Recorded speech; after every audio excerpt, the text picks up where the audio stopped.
Hi, good afternoon. Welcome back to the church.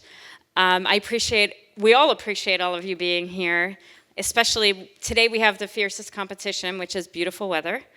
Large reason why people love the East End is our beautiful natural resources. And today's conversation will take a closer look at the future of those resources and the future of biodiversity, inspired by the themes explored in our current exhibition, The Ark, curated by Eric Fischel. Has everybody had an opportunity to see the show? Yes, excellent. Have anybody seen it more than once? Yes, wow. Thank you. Indeed, it seems to be quite popular, and we're so proud because, of course, Eric did a beautiful job on this show, and we have wonderful works by so many artists from around the world. And one of the impetus for the show, and like most of our summer shows, is to present a theme that is resonant with most people. And therefore, you can find a way into the art and contemporary art without needing to have a PhD, which is some people often find when they go to arts organizations like ours, but not like ours. Animals and wildlife and diversity and biodiversity and ecology and the environment are themes embedded in any thoughtful consideration of the relationship between humanity and animals. And those are expressed in the show, and those are part of the reason why today's program is actually part of exhibition programming. Within all of our shows, we try to employ or deploy what April refers to as outside-of-the-box thinking, many different angles in which to consider the art on view. So today's way of exploring it deals with the future of biodiversity from a more or less scientific and economic, and I guess many of us, economics is a form of science. Both Kevin, two of our speakers who are here, all three of our speakers actually here today, deal with the applied sciences in the world and how they are impacting and shaping our futures. So I would love to, first of all, welcome you back. I'm Sherry, the executive director. I dove right into the little speech. I forgot to acknowledge our indigenous ancestors. We are very indebted and acknowledge that we are on the unceded territory of the Shinnecock, Montucket, and Algonquin tribes, without whom we wouldn't be here today, who continue to have an important presence in the community and culture of the East End. I would like to introduce you to today's speakers, and they are right behind me. Anna Raginskaya will be today's moderator. Anna is a partner at the Blue Rider Group at Morgan Stanley, which is an asset management, wealth management division of Morgan Stanley, and they're also one of the supporters of our exhibition, for which we are grateful. Kevin McDonald, who is, sorry, Kevin, I'm going to have your exact title, Senior Policy Advisor, Nature Conservancy. Those of you who are based on the East End are likely familiar with Kevin or his work. The Nature Conservancy, and through Kevin's leadership as well, is making a lot of strides on the East End, in Eastern Suffolk County. And finally, it's my pleasure to introduce you to David Loehwing, who is the head of Sustainability and Stewardship North America for Impax Asset Management, which is an asset management group that is specifically interested in technologies that are advancing a greener and a brighter and a more equitable future. And I think that's inspiring for many of us to know that for as much as we hear about environmental devastation at the hands of corporations, that there are a number of initiatives happening in the private sector that are intended to help humanity, and they need the money of the private sector to do so. And as well as the partnership of people like Kevin and his colleagues at the Nature Conservancy, who are able to shape public policy through national NGO networks. Before you get to hear from them, we have a beautiful presentation from the Nature Conservancy, courtesy of the Nature Conservancy. Kristen, hit it. Have you ever seen it? An ancient forest regaining its strength.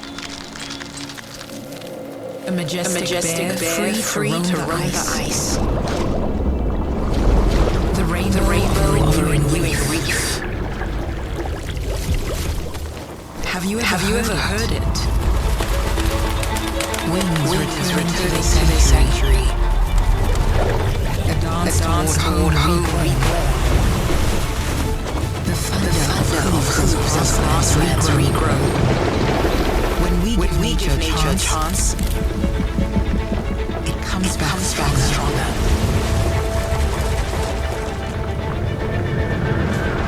Now we've reached a fork in the river.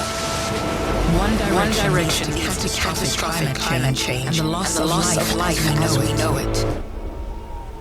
Yet nature, speaking of wildfires, rising seas, and mighty winds, asks us to take another direction toward restoration, resilience, and renewal.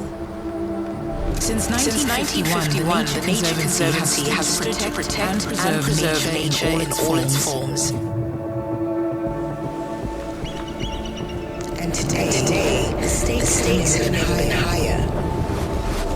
Neither has our ambition to preserve lands as vast as continents, to safeguard our waters and bring life back from the brink of loss, to harness the power of science, honor the wisdom of indigenous cultures, and support the courage of communities. When we work for nature, it works for us. Trees capture our carbon and purify our water. Coral reefs shield our shorelines. Prairies support pollinators essential for our food. Nature never stops. So neither will we. Because when nature thrives, all of us do. So for every forest that stands, and every field that sways, for every river that rushes, every wave that roars, for every insect that crawls and bird that soars, for the flowers that bloom and the landscapes that amaze, for the rain that renews, the sun that sustains, and the soil that gives again, for the plants yet to grow, the streams yet to flow, the wildlife yet to be born, for every voice that speaks, for every hand that heals, for every heart that dares to hope, for the children of tomorrow whose lives depend on the choices we make today. To love this earth is to love our own hearts. We're the Nature Conservancy, and together we find a way.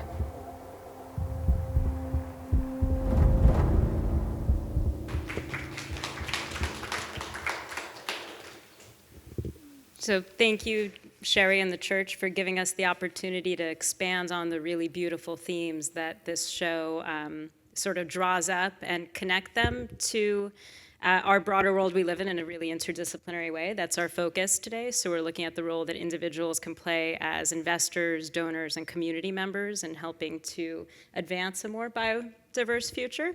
So that's what we'll be talking about. A couple of other background points about our speakers I just want to highlight. David has worked in sustainable investing since 1998, which is basically when the industry was super nascent, and it definitely will be interesting to hear from him on how that's developed into a thing over the last several decades. And Kevin McDonald and the Nature Conservancy has been responsible for a couple of initiatives that you guys who are based in this community might already be familiar with. The Community Preservation Fund, which has protected over 10,000 acres of open space, farmlands, and waterfront across the east end of Long Island, and the recent Water Quality Restoration Act, which passed with 72% of voters in the last election. So we'll be talking about some of these successes and the role that the community out here played in having them come together. But first, I wanted to start with answering the question of what is biodiversity. So biodiversity refers to all life on Earth, plants, animals, bacteria, and fungi. It is the diversity of species within a given ecosystem and also the range of ecosystems within a particular area. And each aspect of this is very important. Biodiversity is not just essential for ecological balance, pollination, being able to grow food, clean water. It's also critically important to our economy. So about half of the world's GDP, $58 trillion, is directly dependent on nature and the goods and services that it provides. So this breakdown of nature in biodiversity loss ultimately threatens the functioning of our society as we know it. It's not just nice to have birds and bees and plants and trees. Approximately 80% of registered medicines are derived from natural sources. So if we're looking at a scenario in which we have significant biodiversity loss, it threatens our ability as a society to overcome diseases that might come our way in the future. So to put some numbers around biodiversity loss and just how extreme of an issue it is, since 1979, we've seen a 73% decline in the average size of wildlife populations. And the primary driver of that decline is land use change, so natural lands being converted into agricultural lands. The current extinction rate is estimated to be 100 to 1,000 times higher than the natural background rate, so what would be occurring naturally had humans not intervened. So since 1900, we think 543 species at least have gone extinct. So it's really pretty drastic. On top of that, sorry, my notes are on the other page. On top of that, between 1990 and 2020, 420 million hectares of forest have been lost, and that's mainly tropical forests. So these numbers are pretty extreme. And actually, in 2024, the World Economic Forum ranked biodiversity loss and ecosystem collapse as the third most severe global risk over the next decade. So this is a very serious problem that we're grappling with, and there's a variety of solutions. So the solutions we're looking at today primarily are twofold. There's the private sector economic investing approach, because naturally there's a ton more private capital out there than there is philanthropic capital to address this issue. And then of course the role of philanthropy and policy and how these two areas intersect. So with that preamble, I will start with David. So David, in investing, we think about kind of two levers you can pull. You can either take stuff out of a portfolio or put stuff in. So maybe you can tell us about both those approaches. What are the industries that have been most damaging? How do you avoid investment in those industries? And what are you seeing that's sort of more future thinking and forward looking?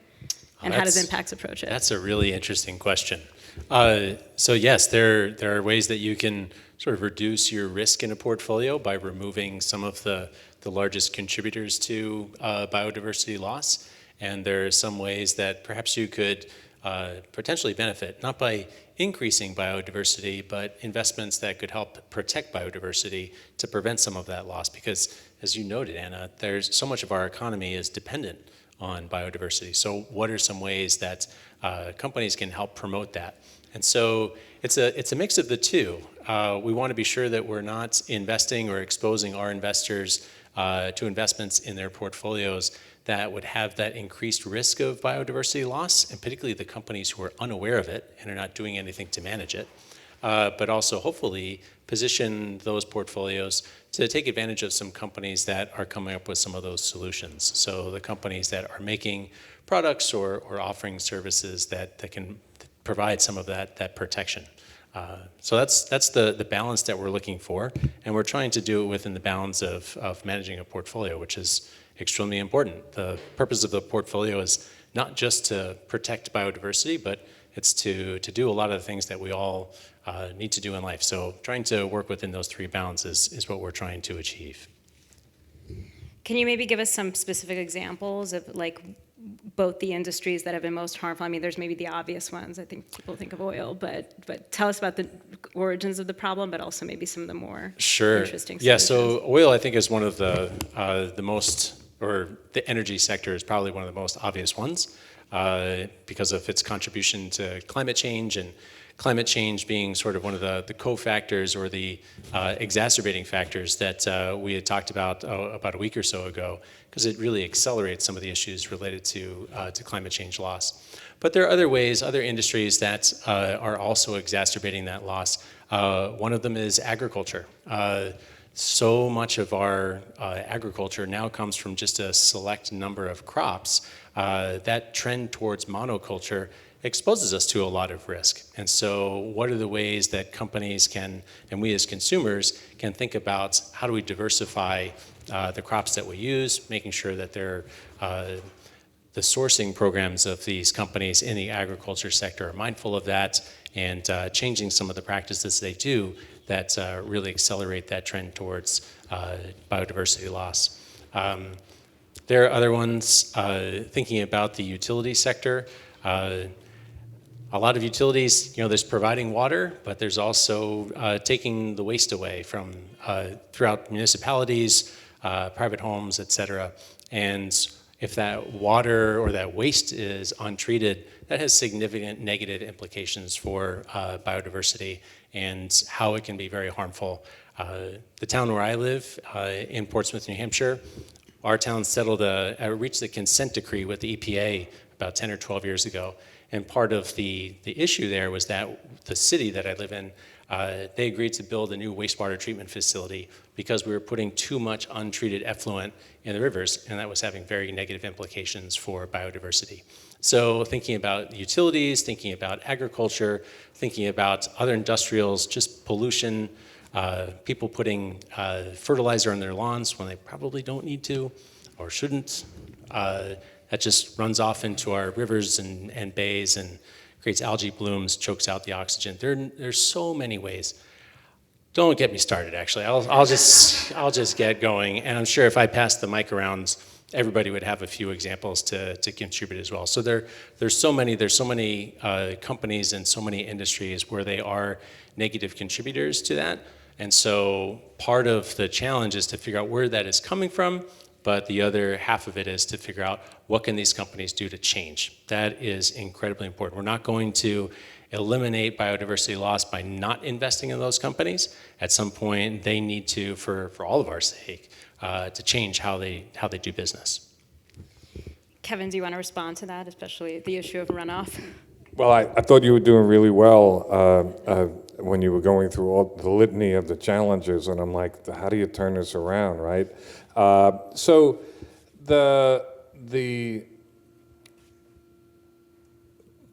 I've been doing environmental policy work now almost 43 years, and I have a whole lot of friends, some of whom have no idea what I do and they can't figure it out. And they go, how do you get up every day and continue to do this? And most people that pursue environmental policy and work for nonprofits in the pursuit of improving a world that occasionally looks like it really doesn't want to improve, is you have to be a perpetual optimist, and you have to, in the face, if any of you are sailors, if you've ever sailed when it's raining and miserable, you don't spend a whole lot of time telling everybody on the boat it's raining and we're miserable. In fact, those people get thrown off the boat and they just mysteriously disappear. You just do your job and shut up and do your job and trim the sail until the weather changes, and then it's quite beautiful, right? So we're in, one could say metaphorically, one of those moments, right? And our challenge is, depending on who you talk to, there are some scientists, climate scientists and others who say we are, right now entering the 6th mass extinction. The last one was 66 million years ago. Tyrannosaurus rex was the top dog. Bad metaphor, but you get the idea.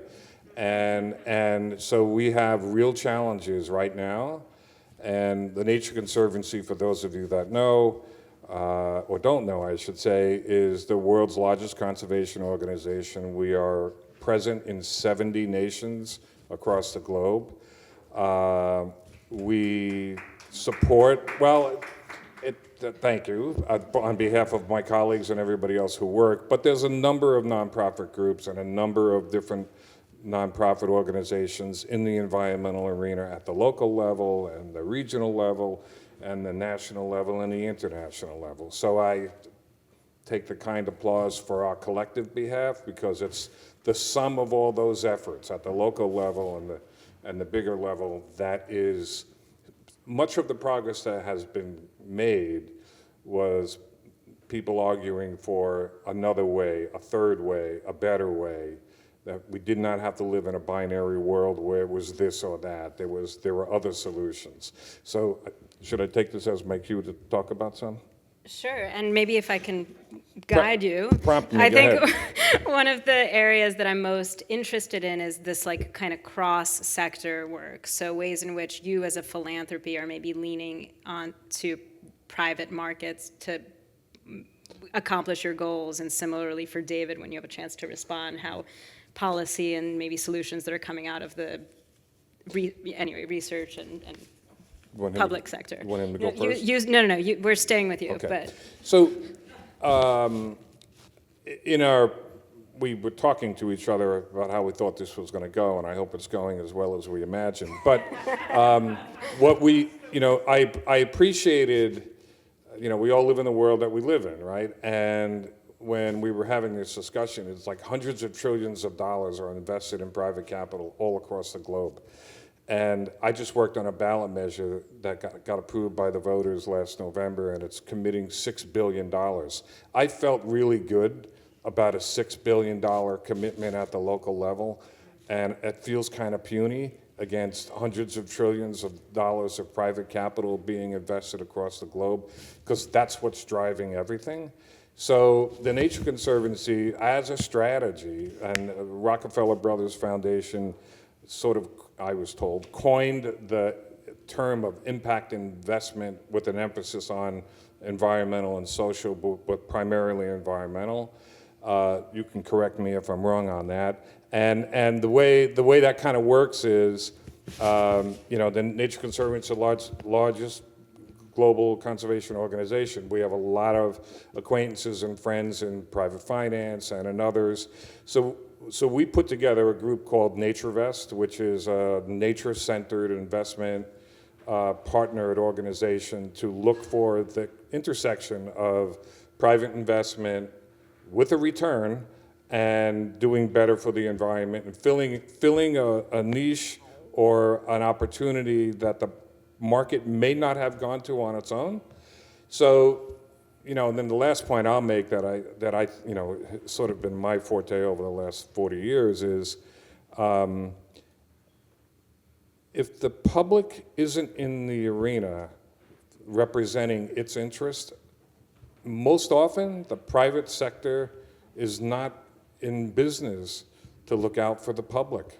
It just isn't. That doesn't mean there's always a conflict, but if you're really interested in making sure a park happens in your community, or water quality gets cleaned up, the private sector is not that interested in bearing that cost, particularly for public parks. And those of you that live in Sag Harbor, you remember, all the parks that have been acquired in recent years, whether it was the waterfront park right over in Sag Harbor, or the Steinbeck purchase just a few years ago. Without the Community Preservation Fund, which is a ballot measure that passed in 1998, there would not have been a fund that acquired those two parcels. And for those of you that don't know, the waterfront park was the most expensive purchase in the town of Southampton ever on a square foot by square foot basis. And every other mayor in Sag Harbor complained that you never really got a really good acquisition. And we always said, you have to propose one that should be acquired. And then they came back with the most expensive one ever. And everybody said, okay, you get it because you don't ask too much, right? Or for much. And that's how that happened. So the point is, you have, from my perspective at the Nature Conservancy, my thinking is, what is it that we're doing to advance the public's interest? Because sometimes the public's interest is not in the mix of conversations when hundreds of trillions of dollars of private capital is being invested every day. So I'm going to shut up because I'm talking too much. Maybe, David, given this evolution of the impact investing industry, especially in the last decade, I would say, what are the levers by which private companies are looking out for the public interest, or what are the mechanisms that have potentially forced companies to pay a closer look at that? Well, I think there are a couple. One are initiatives that are voluntary initiatives, but they're so broadly based. There are so many investors who are owners of these companies asking for certain types of information about how they operate. That becomes almost mandatory or obligatory that companies would disclose certain types of information. And I'm sure we've all heard a variant on the phrase, sunshine is the best disinfectant. So when companies start disclosing information about where their biodiversity risk is, what steps they're taking to improve the sustainability of their supply chains or to reduce their greenhouse gas emissions, once they start disclosing information about how they're doing, there's a natural tendency or natural pressure for those companies to do better. And so those types of initiatives, and I'm thinking of things like the Carbon Disclosure Project, or CDP, the TNFD, the Task Force for Nature-Related Financial Disclosure, it really helps align people around a common framework for what companies should be doing, what types of metrics do we need to hear from them, and what types of programs do they need to have in place to start thinking about biodiversity loss in an organized fashion. And it really helps get everybody rowing in the same direction. I think initiatives like that are incredibly helpful. I think there are other efforts, though, and some of the things that companies are doing are specifically calling out or issuing what are called labeled bonds or sustainability bonds or green bonds or social bonds. And I think those are very interesting because it also is compelling companies. They're saying they're going to, with the money that they raise in the debt market, they're going to use that money for certain purposes. And that could be for switching facilities to renewable energy. It could be for certain water conservation efforts. Take your pick. And I feel like those are very helpful too because it demonstrates to the market, here's an initiative that we're doing to reduce the risk of our company's operations, and it's also very high profile. There's usually a very strong business case to be made for why companies are undertaking those projects. So I think those two mechanisms for companies are really very interesting. But lastly, I think there are partnerships between private capital and nonprofit organizations like the Nature Conservancy that I think are fascinating. And if I might, I want to stand up and start doing this. So I think, I was trying to explain this to my daughter recently, and I find it very helpful to try and explain things to a 14-year-old because they're really smart. At the same time, you really have to make sure that how you think about the concept really connects with them.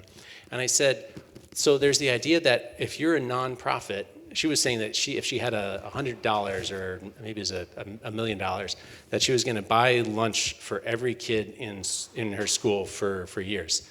And I said, that sounds awesome, but I want to tell you about this other cool concept that groups like the Nature Conservancy do. And what they do is instead of using that $1 million or $10 million or $100 million to fund a project directly, what they'll do is to go to the bond market and say, there's a bond offering for protecting rhinos or protecting water quality or protecting certain other biodiversity components.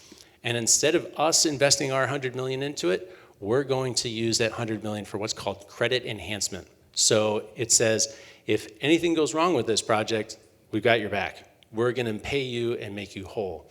And what that does, it almost turns into like an NPR fundraiser. I'm sure you folks I feel like we got some NPR listeners in the crowd, where you get you're listening to the fund drive and it says, for every 10 people that contribute, we have an anonymous backer that's going to kick in another 50,000 or 100,000. That's essentially what the Nature Conservancy is doing.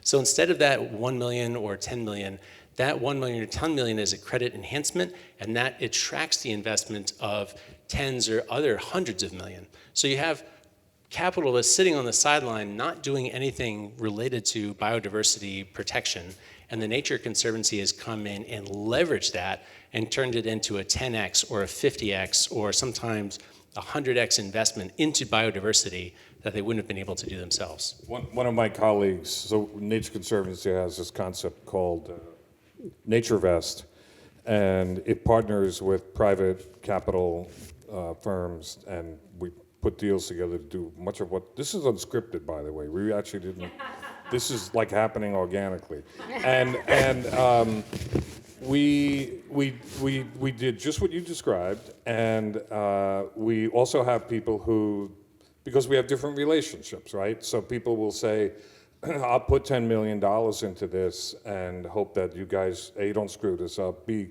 get the results you claim, and they like the leverage potential that comes with that. But here's the really important thing. What the Nature Conservancy and other nonprofits, so all nonprofits exist to change the world. That is the core of every mission of a nonprofit organization, whether it's a hospital, the church, or other organization. They exist to change the world. And to do that, you have to do things that are not conventional, you have to do things that are potentially risky, and you have to be ready to fail, embrace your failure, and learn. And sometimes the private capital market it punishes people who fail, and I don't care that you learned, you failed, right? And you will now be punished. So what we're able to do is sometimes bridge that a little bit, and guarantee markets that may not exist, create something that's never been done before. Debt for nature swaps wasn't a relatively old concept 40 years ago. And doing some of those are really important. And then once somebody sees that a debt for nature swap in Belize can happen, they go, when you explain that to somebody else afterward in another country, people can say, yeah, that worked, and this was the tangible result that arose from that. I'm sorry? Can you explain what that is? What a debt for nature is? I'm going to let David take it, because I'm not sure. Is that me or you? No, I think you're on mute now. I'm on mute. Now you're good. All right. You're the finance guy. You will do it in 30 seconds what would take me 6 terrible minutes to explain. So go ahead. I'll try and do it in less. Okay, good. Some countries have national debt, and in exchange for erasing that national debt, or pieces of it, those countries will set aside biodiverse areas to protect it. That's the swap. And then their debt is canceled or absorbed or paid off by somebody else, sometimes at international levels. So the recent United States engagement in some of that is less so today probably than what it might have been a few years back, which is unfortunate, but even those moments, I believe they get self-corrected over time. And so ideas like that are need to be conjured. They need to be, what do you call it, de-risking, right? Somebody's got to come in and absorb most of the risk and cover it so that everybody feels that they're not being asked to bear the whole thing themselves. And then I'll just one other example, I can give a few, but we, in the ballot measure that 72% of you likely voted for in last November to create a Water Quality Restoration Act, we had to get private sector to come into a market that didn't exist in Suffolk County and sell and make available and service a new treatment of technology for a septic system on site. Who in the room has a new septic system with a new technology that Suffolk County is now requiring? Okay, so there's just a couple of us. We both know this to be true. It's pretty uneventful. Once the thing is in, it doesn't sing, it doesn't make noise, or it doesn't, everybody goes, well, what's it like? It's like, what's your mailbox like? It's the same thing, it's there, right? It works as it's supposed to. But the private sector had to come into a place they weren't, and they had to believe that the regulatory arena would be friendly to them, and then they had to believe that there would be a market and that the time they spent entering into the area would be fruitful, or they would have burned a whole lot of time. And one of the things that the Conservancy did was, with EPA, in a time when they used to do this, EPA made a prize, and they said, we'll give anybody $50,000 who can design, just by design, a device that can test the effluent coming out of these new technology systems and tell us what the nitrogen reduction levels are. So some guy at Stony Brook University did that, he won $50,000. Then EPA said, we'll give you $100,000 if you can build it in less than 6 months, and we will give you $1 million worth of lab testing certification that says this thing met EPA's lab testing proof. And then we were asked, could you guys find $300,000 to buy $300,000 worth of units once this firm or whoever the winner is makes it? And we said yes, we would. So we were committed to raise $300,000 total to meet the person who made these devices, then be able to sell them. And the county was going to put them on existing septic systems with the new technology. So it was really kind of cool the way the whole thing was. So we were a market maker in that instance because we were guaranteeing the sale for the first 300,000 as one example. And if we do more of that in a whole host of other arenas, that's the case of capital, market making, regulatory, public funding, all managing some change. And that's a really good point about the economic activity that's generated by some of these conservation projects, because this law being passed, which has mandated that people update their septics, there's technology, as we just talked about, there's labor. Anyway, you actually, when we had a prep call, had a statistic about the multiplier effect of. So what we found was that, and we looked in other parts of the United States, for every dollar invested in infrastructure, in communities around sewage, improvements, upgrades, both on the outfall side and on the built environment side, the multiplier is depending on who you talk to, is 6 or 8 to 1. So you spend $1 million putting a sewage collection system in downtown Southampton. I mean, you have one in downtown Sag Harbor. It treats the business district. And East Hampton Village itself is looking to do the same thing, because right now all their effluent goes into Hook Pond, and all the effluent in downtown Southampton goes into Agawam, Lake Agawam, which has got a whole host of other issues, and that's a discussion for another day. But the point is, when you make that investment, it has an easy 6 or 8 to 1 multiplier. Spend $5 million, do the math yourself, right? That's a fairly important impact in little small places like this. So switching gears, I want to talk about democracy, and particularly how community engagement plays into you being able to pass initiatives like this one, but maybe starting with David and talking about shareholder engagement as an inherently democratic function, and maybe some of your wins. Sure. So I find engagement with the companies that we own to be fascinating. And in many ways, it gives us a win. Who's familiar with the term shareholder engagement? Everybody heard of Greenpeace kind of draping themselves off of, So that's not kind of what we do. Instead of being on the outside of the building, we're really focused on trying to be on the inside of the building. And so we want to meet with management teams and understand, well, how are you thinking about this issue? Not necessarily browbeating them and saying, you have to do this, but really understand, how are you thinking about this risk? So when we talk to companies about biodiversity issues, the question is, where in your supply chain or your operations do you see biodiversity risk? What have you done to identify that biodiversity risk? And how is it a risk in terms of the company could be in trouble for polluting and causing that biodiversity loss, or it could be a risk to the company because they're very dependent. As Anna outlined at the beginning, companies are incredibly dependent on nature. 80% of all medicines come from natural organisms and natural occurring compounds. So identifying where that risk is incredibly important to companies. So part of the work that we do is to get better understanding, better insight into the investments that we make by asking those types of questions, but also to make those companies more resilient by prompting those questions, kind of like almost the tough exam question, like, what are you really getting out of this essay, or what are you trying to convey?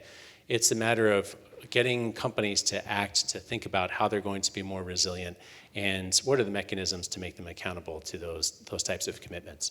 And so some of the companies that we've talked to, one is a Scandinavian company, which I think is it's called Borgard, and it's a company that I think is a very interesting type of product to begin with. They are taking forestry, so enzymes that come from forests, from paper, and they're using those to create enzymes that replace fossil fuels, replace synthetic materials.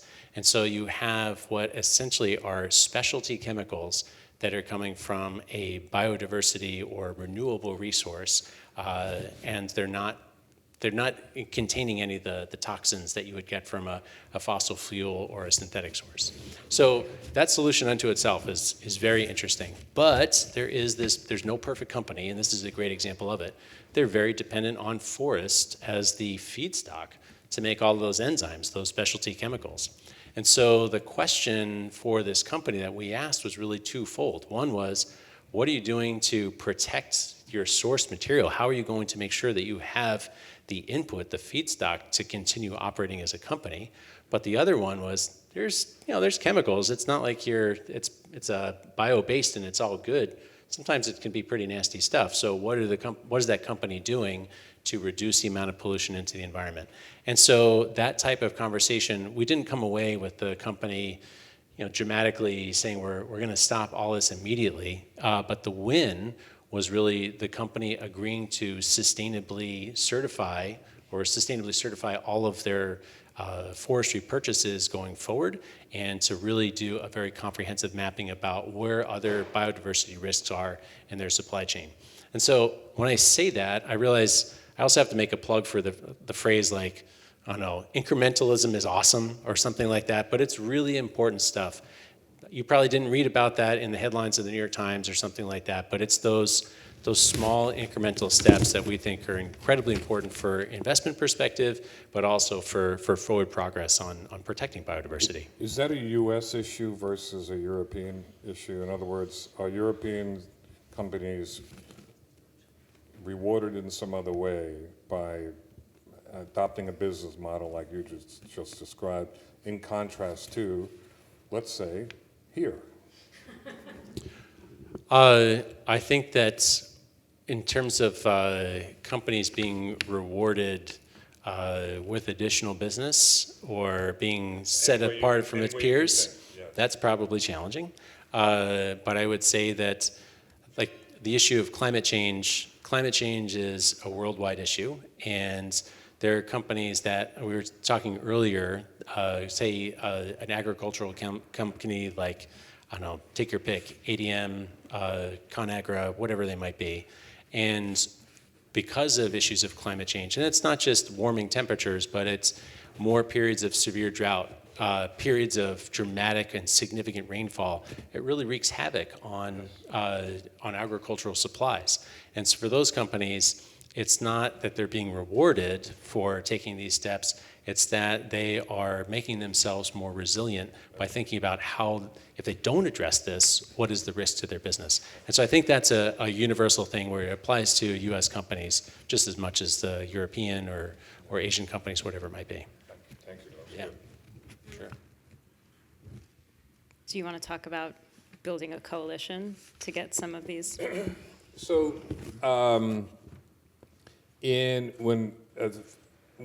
so 30 years ago, the New York State Legislature passed the Pine Barrens Protection Act, and it basically said nearly 100,000 acres of pine barrens in the central part of Suffolk County should be protected.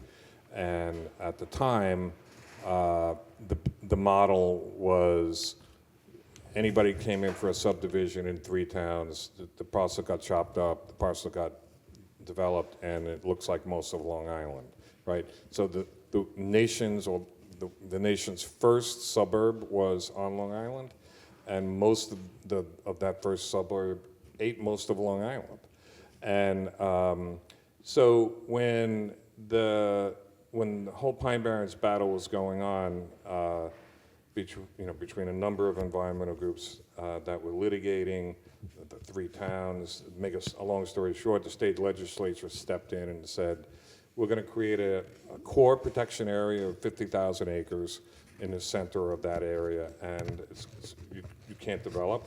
So you could get Pine Barren credits to develop someplace else, or you could get paid at the cashier for the value of your land before the statute went into effect. And that's 30 years later, by most accounts, was a success.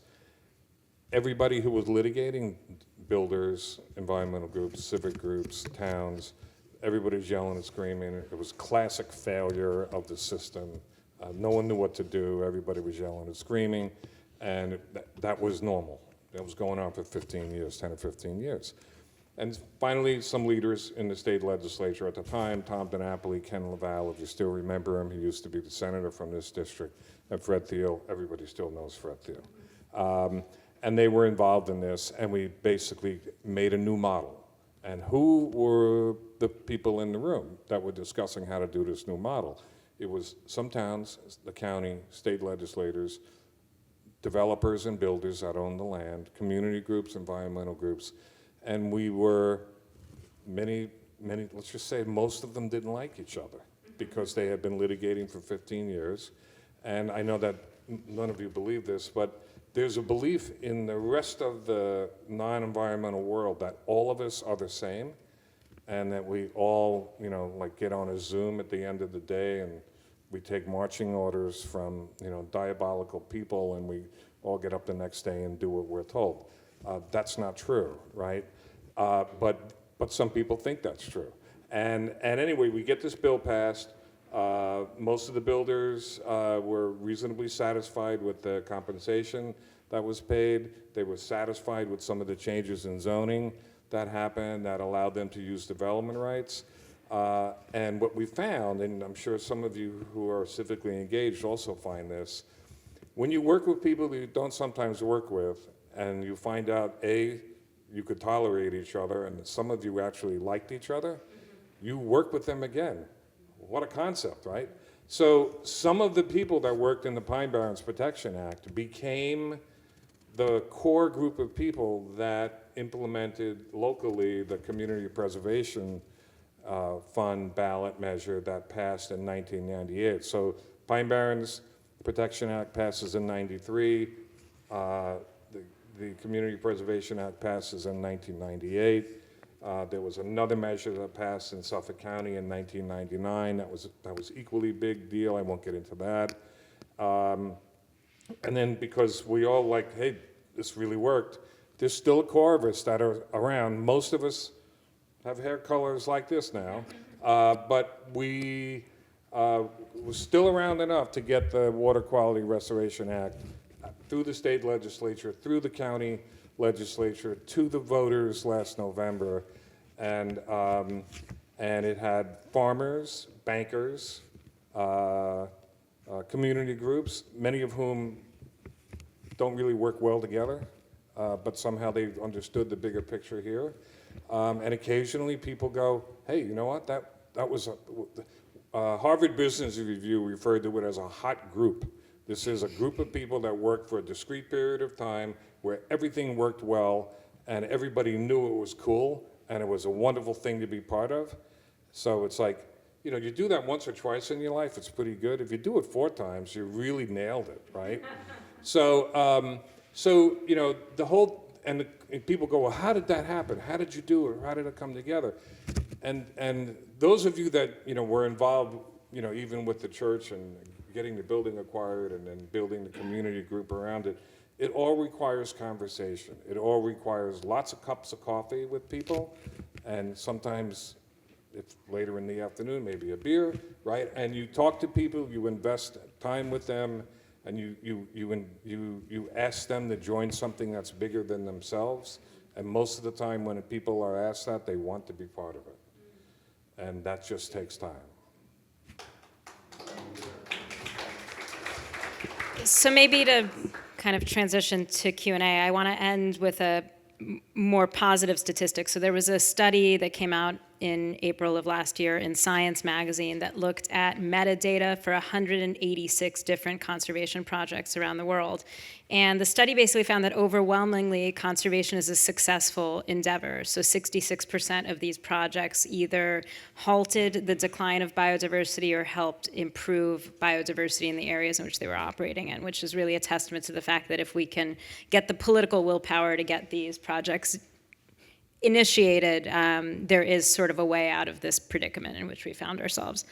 So to close, if you have any parting thoughts on the immediate actions stakeholders may be able to take to be a part of this discourse and help advance. Could I ask David one? Sure. Just because if I sat here listening to this as if It's I wasn't Q&A, on, yeah, as, feel as if I free. wasn't on the stage, how does a person who may be investing, how does a person ask the people that are part of their team, how do I direct you to take my money and invest it in some of the things you were discussing? How does a person do that? I think they go ask Anna. It seems kind of, it's a great place to start. And it really, you talk about that multiplier effect. When you ask your financial advisor, hey, what about these companies? It's not just a good avenue for you to ask that question to get an answer that helps you understand the investment. You, the person who are asking about the investment, have now raised that issue with their advisor, and their advisor is now curious because you're curious. And it's kind of a virtuous circle in many ways. It helps raise awareness of the issue. I think it's important also to understand that there are, in terms of finding a solution, what you were saying about these different groups working together, it's really important to understand that there could be things about companies that you have concerns about or questions about. They might very well be very valid concerns, but it's also important to look at the other side and say and understand or look for information about what they might be doing to change their practices. That's what we try and do as the course of our work. We think that it helps us build better portfolios for our investors, and we also think that it hopefully leads to better outcomes for all. So that's really at the core of what we are trying to do. And in many ways, we're asking that same question. Hey, what about this? So when you ask the investment advisor, that's like us going to that biochemical company in Sweden, I think it was, and asking that type of question. Or it's similar to us going to some of our US water utilities or food service companies, whatever it might be. Yeah, I mean, this is a lot of our work. We do a lot of work in the values-aligned investment space. Values are different for every organization and client, but it often does start with what do I own today, and then going through a process of transitioning the portfolio to better reflect a client's underlying values. And all these systems are interconnected. Like the Nature Conservancy, as an endowed nonprofit, is also an investor. Actually, I think happens to be an investor in Impax, at least in some subset of the Nature Conservancy's vast organizational structure. So there is a role to play as an investor for nonprofits, and they should be asking these questions, especially philanthropic capital should be asking these questions. So my answer to the parting shot, and before we open it up, is there's a lot more private capital being invested that's impacting the world than all the NGO capital in the world, which means that the NGOs need more capital. But we'll never get enough, but could always use more. And by that I mean not just the Nature Conservancy, but any organization that starts off a conversation that says, I'm here to change the world, has to be optimistic, right, that they're trying to do that. So that's one. Two, where you invest your money matters. Think about that and imagine how you can have the next conversation with people that you consult with and say, listen, I want to have a more conscious awareness of how that's happening. And as you just said, I think it was spot on. If one person is raising that, that means other people are. And then the last thing is, as you read your local paper on issues that affect the East End, both on air, land, and water, get engaged, show up at hearings, your voice matters, even if it's a letter to the editor, and I know everybody's purpose in life is never to be a serial letter writer in the local newspaper, because that has its own issues. But every now and then a good one is worth doing. So please, thank you all for coming tonight, for today, and then to the church for setting this up and hosting what is hopefully a useful conversation. Should we take some questions?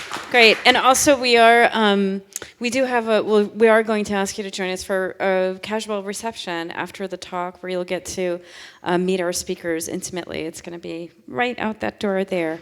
But I hope you have some good questions, because we covered a lot of ground. Oh, yeah. I have about 100, but I'm going to start with one. In terms of the Pine Barrens, a company from Arizona, I don't know how many people in the room know this, so I'm just going to say, a company from Arizona called Discovery Land proposed to Southampton Town that they would build a luxury condominium and golf course enterprise in the Pine Barrens. The Pine Barrens was protected, and I never did, I saw how the administration, who will not go named, played the long game, let Discovery Land stay on the hook, and then when everybody was exhausted, and the poor person who was running the Pine Barrens Preservation Society, I can't remember the guy's name, was probably at the end of his rope, or life even, Discovery Land reared its ugly head again and came in and resumed the development, and it passed. I can't understand how, once a property is protected like that, because we, the public, depend on the covenant that's made with the CPF, with people like the Nature Conservancy, to hold fast and not allow that to happen. Can you, by any chance, explain that? Sorry I don't mean to put you on the spot. I'm just wondering, like, how that corruption gets through. So, I can't explain that in a few minutes, but what I can tell you is overwhelmingly, the principal objective of the Pine Barrens Protection Act has been realized. Most of the land that was targeted for acquisition and protection was. There were some parcels that were on the fringes that should have been protected by any reasonable assessment. I think we know what we're talking about. It's a 400 or 500 acre parcel known as the Hills in East Quogue, right? And there were some decisions that were made at the Southampton Town Board level that set a snowball in motion that has continued to roll, that will likely result in a portion of that being developed. A lot of people can make an argument that probably, shouldn't have happened. The applicant, not surprisingly, was very happy that he may have gotten his approval. And, we know this. Sometimes things don't quite go as planned all the time. And in that particular case, that's not the best outcome, which was an understatement. But, overwhelmingly, the purpose of the Pine Barrens Protection Act was achieved. And we can talk privately about what we think happened and why. Yeah, but when you're dealing with, if you're an activist and you're trying to deal with issues like this, and you know that there's something fundamental, like developing the land here in Sag Harbor, which is on the worst floodplain in the village, which Yep. threatens everything.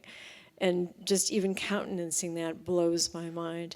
Can I ask one question for all of you also, though, please?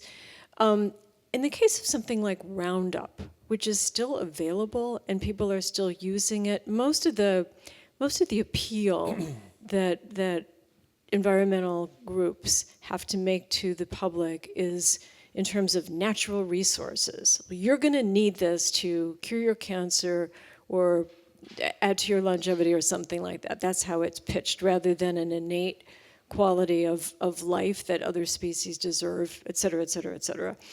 But I'm just wondering, how in the world did Monsanto manage to make Roundup just disappear, the whole findings on it causing Parkinson's, and nobody seems to care enough about it to stop using it? It's just like a kind of insanity that I can't understand. have any kind of sense of how you would pitch that to a company like that? How could they possibly pivot to something else? This is an easy one, David. You take it. I studied last night. We're at Impax, we're part of a group called the Investor Environmental Health Network. And some of the work that we do through other subgroups are about helping companies or encouraging them to find safer alternatives to those very dangerous chemical compounds. And so the whole idea there is to move away from some of the compounds that you would find in Roundup. I'm forgetting the common generic. Thank you. Glyphosate. So what are some ways that, not glyphosate specifically, this is more of a sort of a broad industry initiative.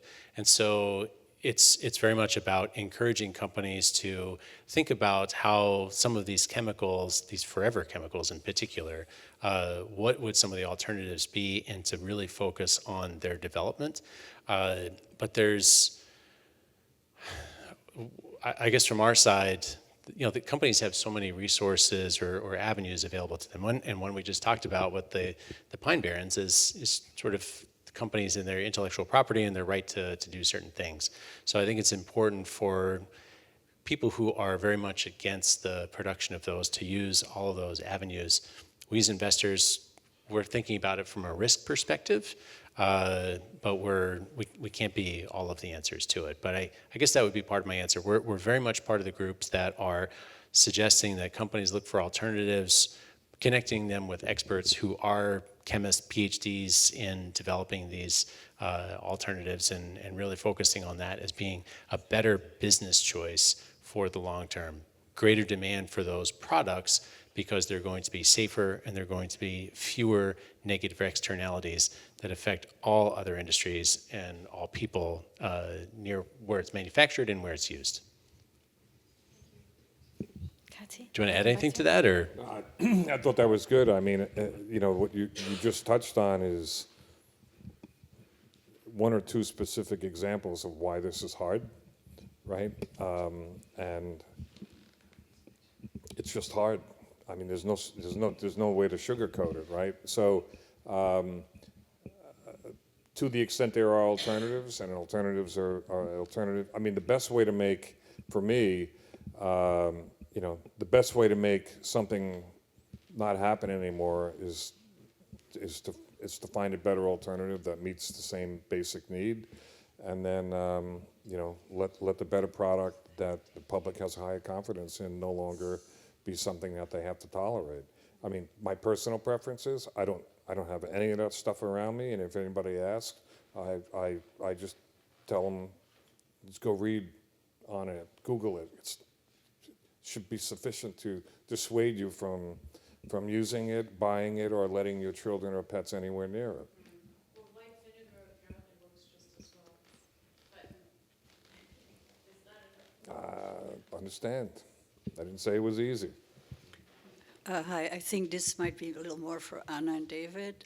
As an investor, right, who wants to do the right thing, my understanding was always like, it's really, as the client, our responsibility to the financial advisors. You start first to go like, I only want to invest in socially responsible, companies, and set up a premise that way. And so it was really hard in the beginning because the advisors didn't know what I was talking about, or they didn't want to go there. He said, well, our job is to make you money. And, I said, Monsanto, do you have small children? Do you think about your kids? Anyway, my question is in regards to, publicly traded companies, which I think that's what David's talking about mostly. How about, venture capitals, funds that exclusively deal with disruptive technology, alternative energy, organic farming, and all of these sectors that seem to really make a lot of progress these days.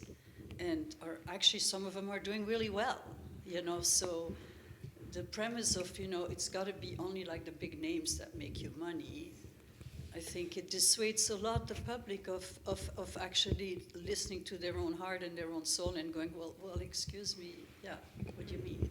Yeah, I mean, we approach this work from the position that it does not need to be concessionary. And there's going to be moments where certain sectors are up and certain sectors are down, but in the long run, I think we fundamentally believe it's a better way to do business. Like, one of my favorite examples of this, actually not on the environmental side, but more on the social side, is there's an MIT professor that came up with a framework called the good jobs theory. And it fundamentally says if you treat your employees well and you pay them well, they will work harder for you and do a better job. And you'll have a better product or service. Your customers will buy it. They'll be willing to pay more money for it. And then you'll have more money to pay your employees and treat them well. And it kind of goes in this virtuous cycle. And I think we see the same thing on the environmental side. We see companies who are paying attention to raw material costs. Like, using fewer raw materials isn't just good for their bottom line, but it's good for the environment. We're extracting less from the world. Yes, also to your point, the industry has really evolved as far as education level of the advisors, and I think there's a generational thing happening too, where like next generation investors are more passionate about some of these issues. And thirdly, yeah, I think a lot of the most exciting things that are happening in private investments like venture capital and private equity, technologies that take a really long time to mature and require investing on a longer time horizon. And actually, Impax, I think, is looking at both. I think you do a lot of interesting work in the renewable space. Yeah, so we have a division that's entirely focused on developing renewable projects as one example. But to your question about there's private capital is finding these really interesting and exciting companies, I very much agree, for sure. And I think that's a lot of innovation happens there. But your investment portfolio probably doesn't only include that. It's probably going to include a variety of things. And so from my perspective, it's all of the above.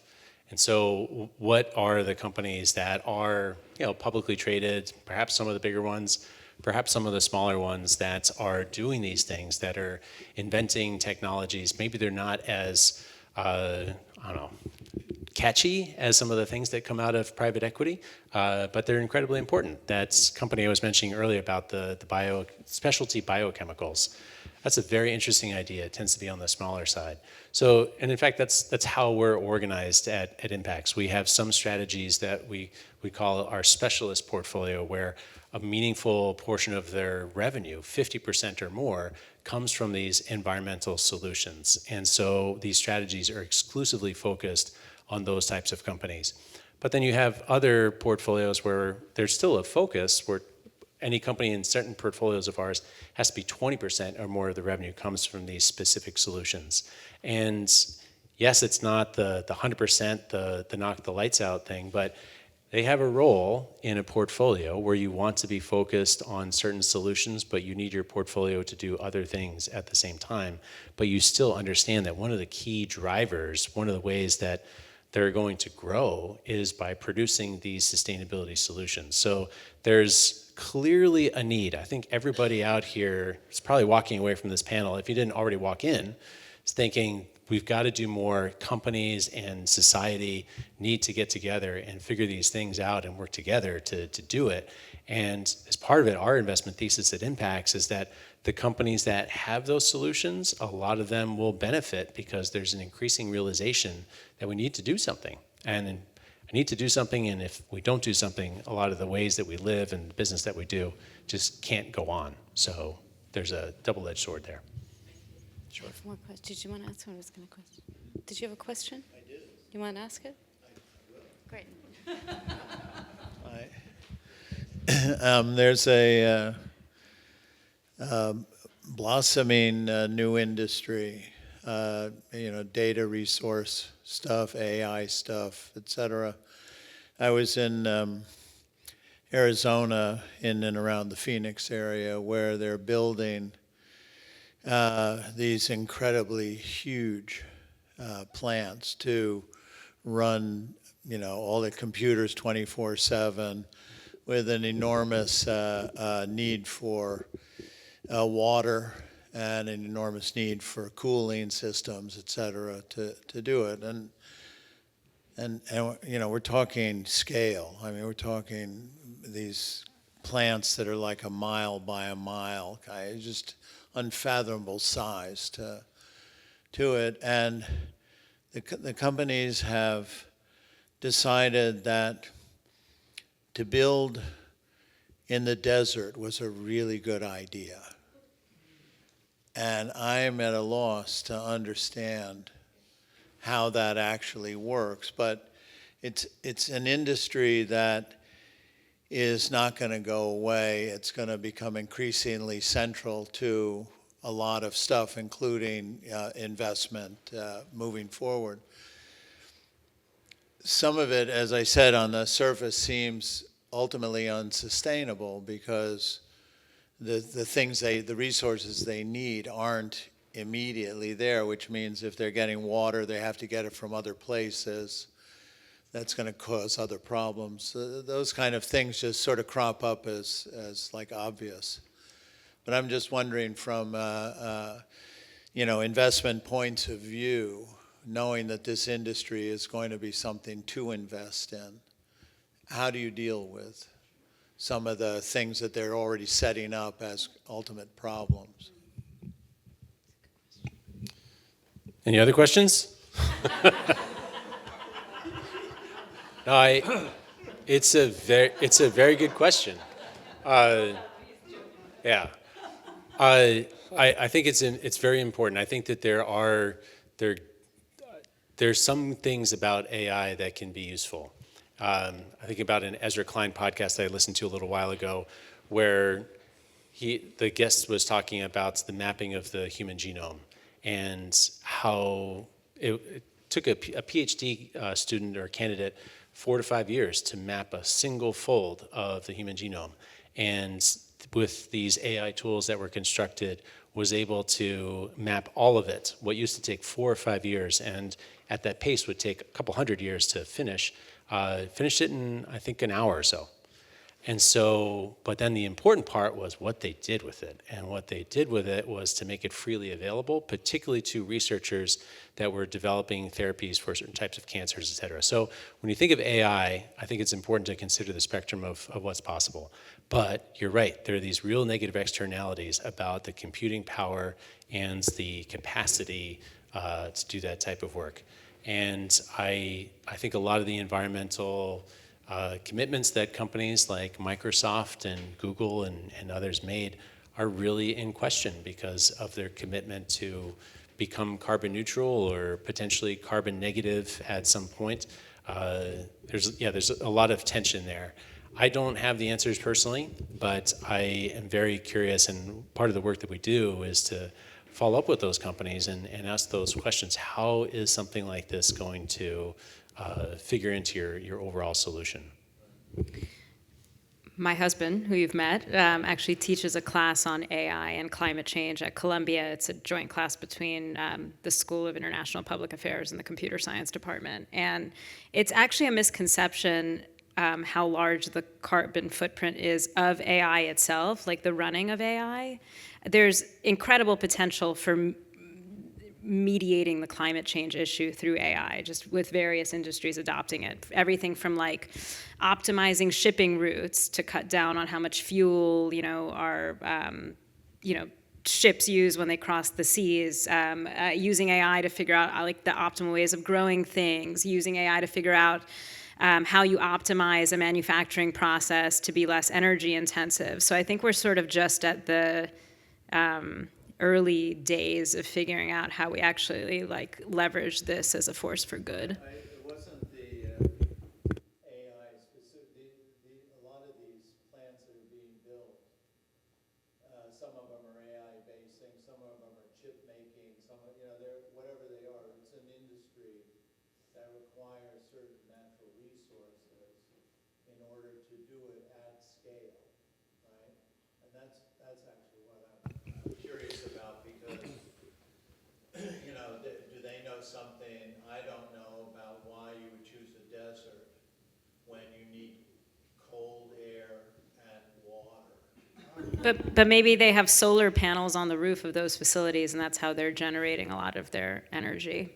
I know there's some questions on this side of the room that Sherry has been very eager to. Like a ton. I'm swimming in a sea of questions. I don't even know who to start with. Stephanie, okay. Very quickly. Am I on? Okay. So my political stance basically boils down to I care about other people and the planet.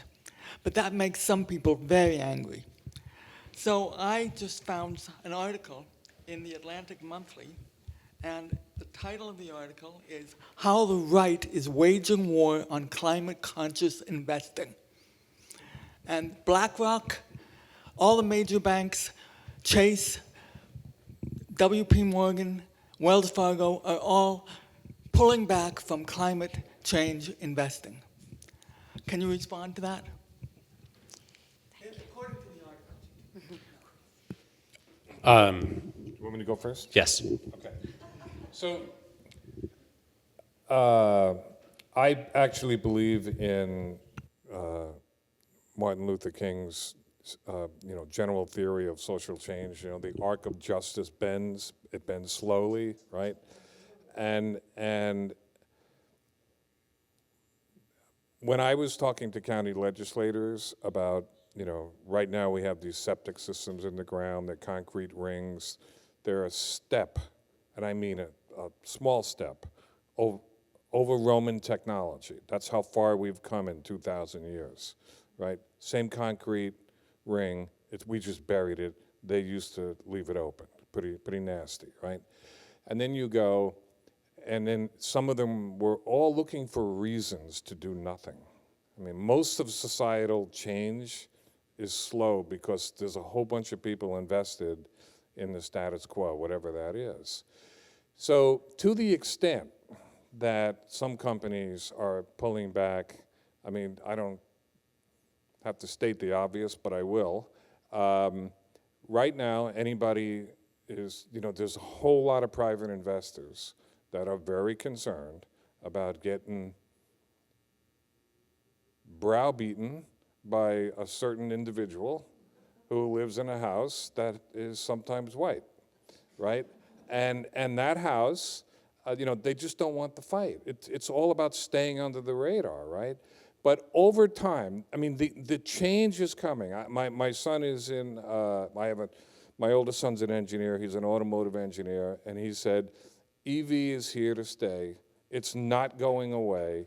It doesn't matter what happens here, because the rest of the world is going that way. And if you're making cars in any part of the world, you're not leaving out the rest of the world. And you're not making two types of cars, one for the United States and the other for the rest of the world, right? So that's what's happening. Renewable energy is coming, and it's not coming. EVs are coming, and they're never going back. I mean, most people, if you know anybody in the business, the internal combustion engine is toast in under 20 years, with the possible exception of freighter, very large engines like trains where you have, you need a tremendous amount of torque, right? So that, like what do you call them? Small boats that move big boats. What are they? Tugboats. Thank you. I don't know what I was having a problem with that for. But like you can't have an electric tugboat. That doesn't work. So those will probably always be here, but there'll be a lot less of it. I mean, a lot less of internal combustion engine for transit, right? And these are inescapable bends that will continue going on, I think. And this is what other people are telling me. We have so many questions from here. For McDonald from the Nature Conservancy, since the head of the EPA now is a former Long Island congressman, could you just sum up what the particular situation is for Long Island vis-a-vis the federal administration's direction? Thank you. Thank you for your work. Nope. This is a bad attempt at humor.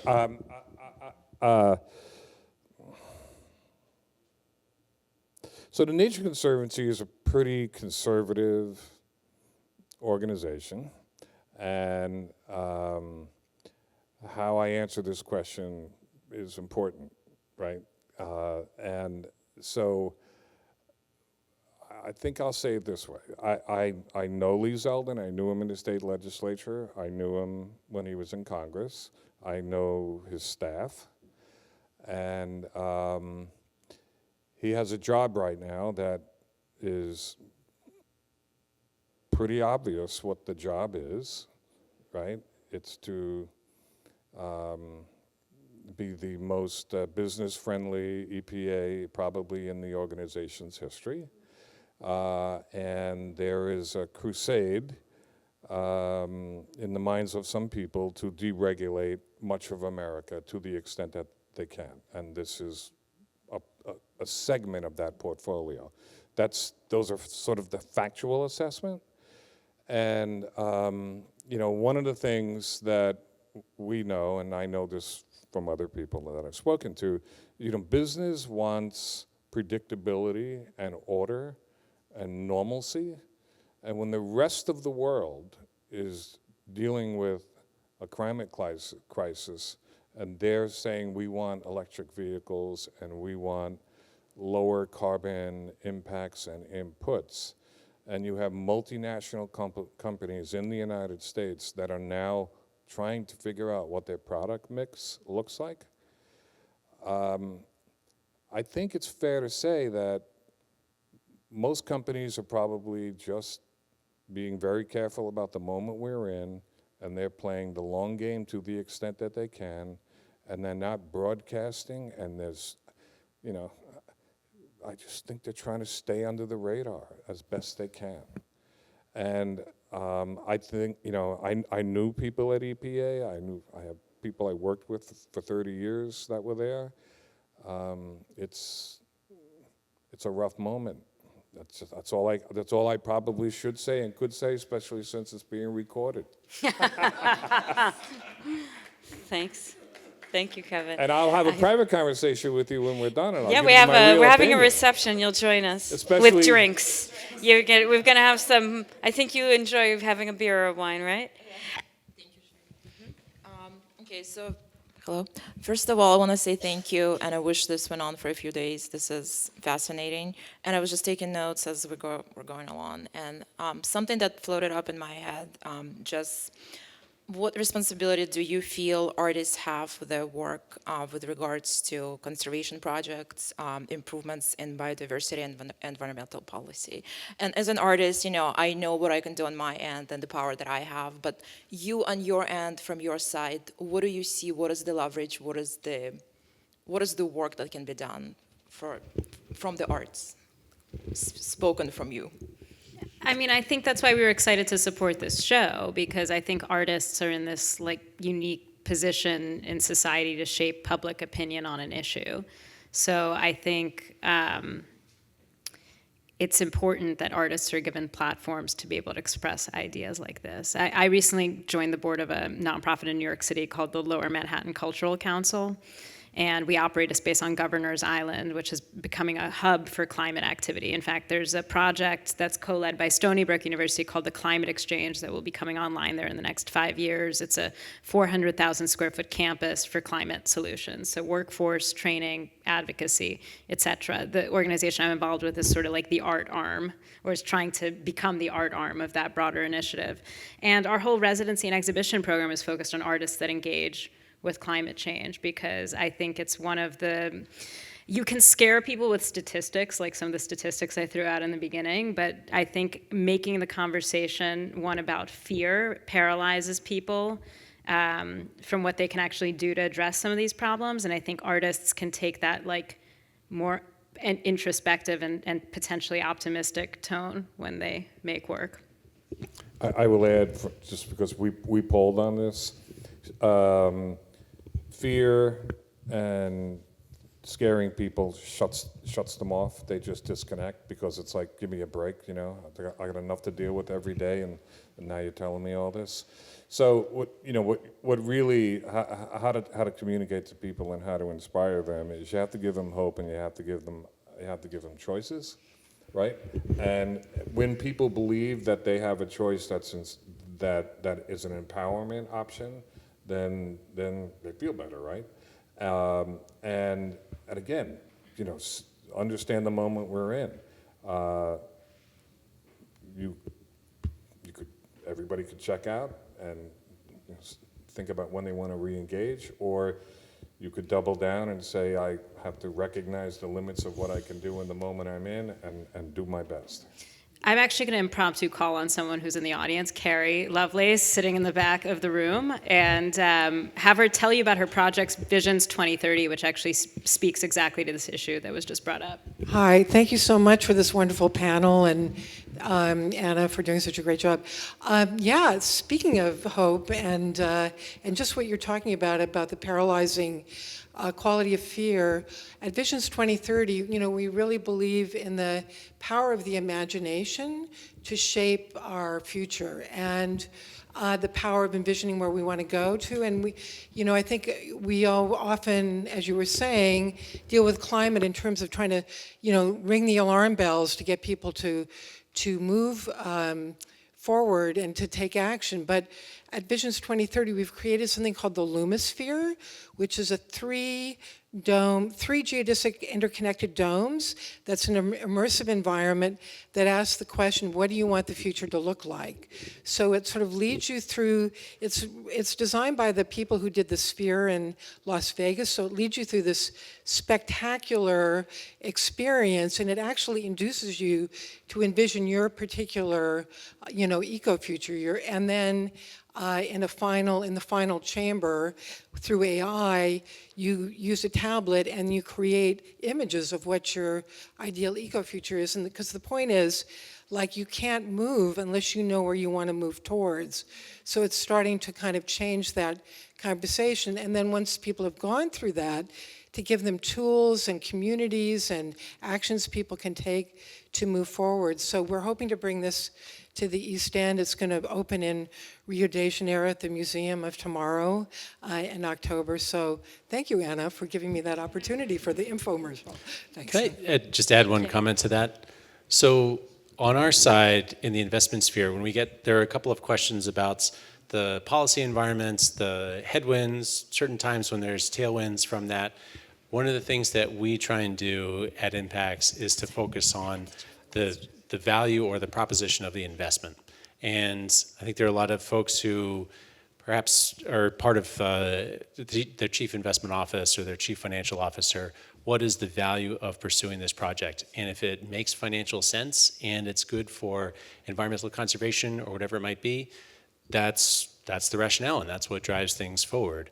But I think the point that you just raised about what's the future that you want, I think that I saw it today. So I got here a little bit early. I had a chance to go through the exhibit upstairs, and one of the guests here came back to say how much the exhibit moved him. And he came back later in the day because he wanted to experience it again.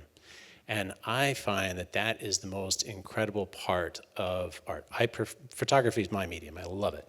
And there's so many times when you try and explain something to someone, perhaps just the way I explain it, but it's like, oh, that sounds great. And then there's that photograph or there's that piece of art, and you can see there's some people, it's like you hit them upside the head with a 2x4, like, wow, I get it now. And I think that is all of the above. We need everybody to be rowing in the same direction, and different mediums, different ways of convincing people help us get to rowing in the same direction. And I think that's one of the things I love doing these types of events.